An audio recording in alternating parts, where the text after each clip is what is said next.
আসসালামু আলাইকুম রহমতুল্লাহ বরকাতুহু। তে বন্ধুগণ, আশা করি আল্লাহ পাকের রহমতে সকলেই সহি সালামত আছেন।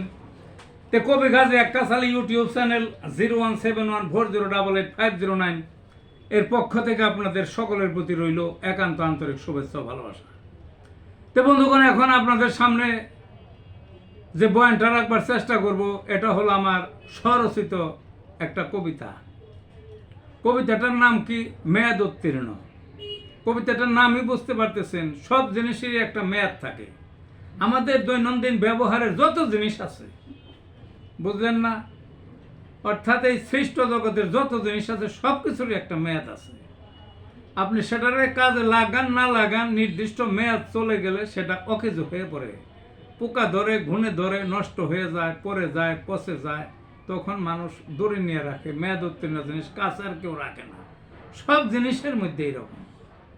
তো সেইটাই তুলে ধরার চেষ্টা করা হয়েছে। আপনারা দয়া করে কবিতাটা শুনবেন। এই তা আসা যাক মূল পর্বে। মেয়াদ উত্তীর্ণ। মেয়াদ গেলে সবই অচল, ফেলে রাখে দূরে। এমন জিনিস দেখাও একটা, রাখো মেয়াদ শেষে। মেয়াদ শেষের ঔষধ রাখলে আইনে দিবে তুলে। মেয়াদ শেষের জামা কাপড় নেকড়া বানায় ছিঁড়ে। মেয়াদ শেষে বাটার জুতার জয়েন্ট একাই খুলে। মেয়াদ শেষে পুরান দালান ধসে মানুষ মরে। মেয়াদ শেষে গাছের ফল ভেতর থেকে পচে। মেয়াদ শেষের ফার্নিচার ঘুণের খাদ্য বটে। মেয়াদ শেষের যত নেতা দেখো একবার চেয়ে, দেখতে তারা পরিপাটি দামি পোশাক গায়ে। দেহের ভেতর কিছুই নাই, জর্জরিত রোগে, রোগই তাদের জীবন সাথী, দেবার কি আর থাকে।